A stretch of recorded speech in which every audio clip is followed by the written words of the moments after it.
What's a film that nobody seems to like but you? And I think to be fair, it has to be a movie that really is generally hated by most people. Yeah, I couldn't come up with a good one that fit that entirely.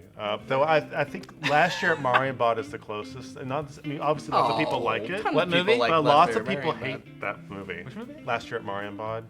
Oh, I know that Michael Medved and the Medved brothers put that in like the 50 worst movies of all time back in the 70s, but I really like it. I think I actually don't really like Hiroshima Mon Amour. Yeah, I think that doesn't age as well for some reason. But I think last year at Marienbad, once you accept it as this like kind of unsolvable puzzle, because I think back in the day people were like, oh well, you know, he actually was with her because of this, and it was like, no, there's no there's no. I feel like there's a faction of people out there that probably like that. I'm not alone. I mean, clearly, it's just that's the only thing I could think of where I have a stronger. I really love that movie, and then lots of people really, really dislike that movie. But Matt, you're a critic. Can you think of movies where you were like the one? Because this has to happen to every critic, I would imagine, that you champion a movie that then you go to Rotten Tomatoes and you're like, oh, I'm the only person that liked this thing. Well, this is one I liked, and there's a couple people who like it. It's Freddy Got Fingered. No one likes that movie. I think, have you seen it? I've seen the first 15 minutes.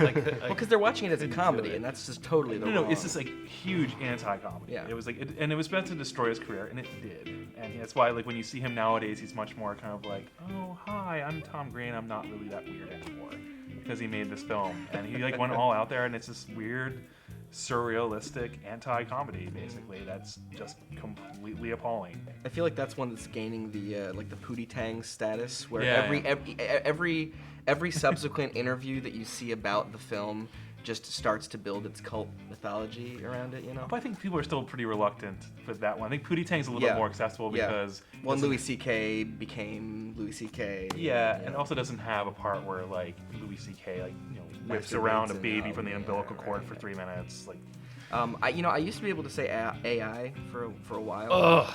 I used to be able to say AI, but there is there's a growing number of critics that are actually starting to say this film was very important. I'm like, well, now I can't do my AI little tap dance. That's because Kubrick might have sneezed on it at some point. Like anything that's attached to Kubrick.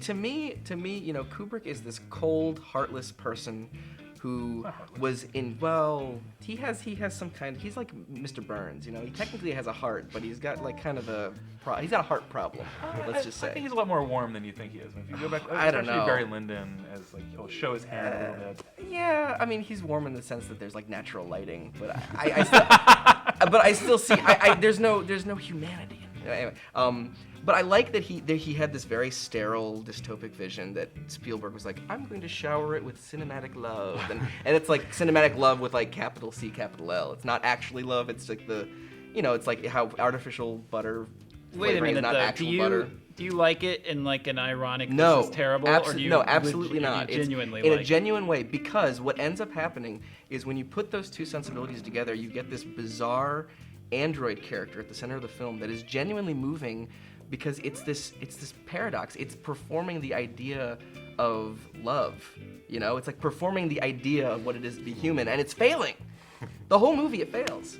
And yet we are supposed to like associate with it as we do in any other character in any other movie. We're supposed to have that experience where we relate to the character, and we just can't. All right, I love The Fountain. Aronofsky's The Fountain. I haven't seen it yet. I really wanted to. I think I've seen it a dozen times, and I like it every time. It's a beautiful movie. I find it really, really moving. That has some strong cult following. I think there's some really strong critic fans of it. I think when it came out, but. All right, I'm gonna throw you guys a bomb here. Ready? I Know Who Killed Me, starring Lindsay Lohan. That's an interesting film. Hold on. What's interesting about I Know Who Killed Me is almost exactly halfway through the movie, and it's almost as calculated in its own way as like adaptation, which I won't spoil that, but at some point it becomes a calculated, we change movies, right?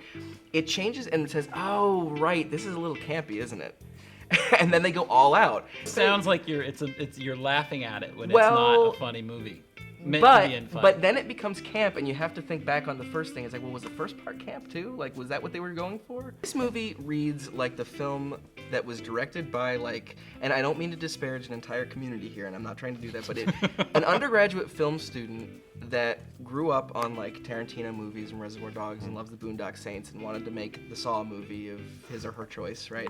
Probably his. And about halfway through, they start reading some like critical theory or something, and they're like, huh, there's like irony and there's camp and there's all these weird concepts I've never dealt with before. Maybe I should try to do some of that too. And they do that, and I'm like, wow, there's like a learning curve through this movie where they start off with like, let's put a blue filter on things, because that's chilling, right? Because blue is chilling. And how many times will you get a film analysis paper that's like that? And then like just halfway through, they're like, oh, okay, I see what this is. So that was the effect that it had on me. It was as if I was seeing somebody graduate from a class and be just a little bit more enlightened than they were when they. Did any of you guys see Wicker Park with Josh Hartnett? Wicker Park with Josh Hartnett. That was just a I combination really of words. I really liked Wicker Park. Yeah? Yeah. Isn't there a remake of like a semi-credible French film with Vincent Cassel? It is, which I've never seen. I don't care to see it. I've got Wicker Park. And I'm happy with it.